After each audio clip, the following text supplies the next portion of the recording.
Tignan natin ang masa ng mayroong paggalang sa kanilang kakayahan, ang kinin ng kanilang mga tagumpay at pag-unlad. Dahil ang tunay na pagbabago, hindi natin ipagkakaloob sa masa, kundi lilikhain ng sama-sama.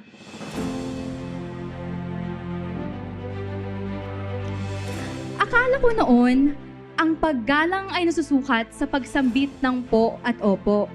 Ngunit sa halos 4 na buwang pakikipamuhay ko sa Bail, La Union, bilang isang estudyante ng gawaing panlipunan, tinuruan ako ng Malaga, isang grupo ng kababaihang magsasaka sa gitna ng kanilang bukirin at bulubundukin, na ang tunay na gumagalang ay marunong makinig.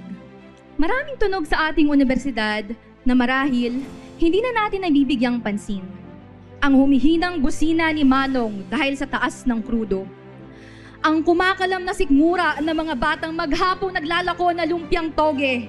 At ang hagulgol ng mga manggagawang pilit pinagkakasyang kakarampot na kita para sa kanilang mga pamilya.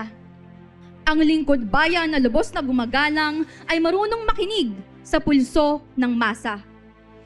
Sapagkat alam niyang ang masa mismo ang may kapangyarihan baguhin ang kanilang realidad. Mula rito, napakinggan ko ang mga tunog na wala sa loob ng 4 na sulok ng silid-aralan. Ang pulso ng komunidad, bigyang solusyon ang kanilang kinakaharap. Mga scholar ng bayan, hindi pala tayo ang tagapagligtas. Hindi rin tayo mga tagamasid lamang, kundi kanilang katuwang. Natutunan ko, kina Manang Margie at Marichu, habang nagagatod ng tabako at nagpipitas ng talong, na ang taong gumagalang ay parang isang magsasaka. Hinahayaan sumibol lahat ng may buhay sa sarili nilang panahon. Kapantay natin ang masa sa kanilang dangal. Kapantay natin sila sa kanilang karunungan. Kapantay natin sila sa kakayahang baguhin ang lipunan. Sa ating pagsablay, huwag tayong mabingi sa lakas ng palakpak para sa ating pansariling tagumpay. Naway mas manaig pa rin ang paalala ng universidad na ang ating tagumpay ay hindi para isarili, kundi upang ihandog at ibahagi sa masang matagal na nating kasamang nangangarap ng isang makataong lipunan.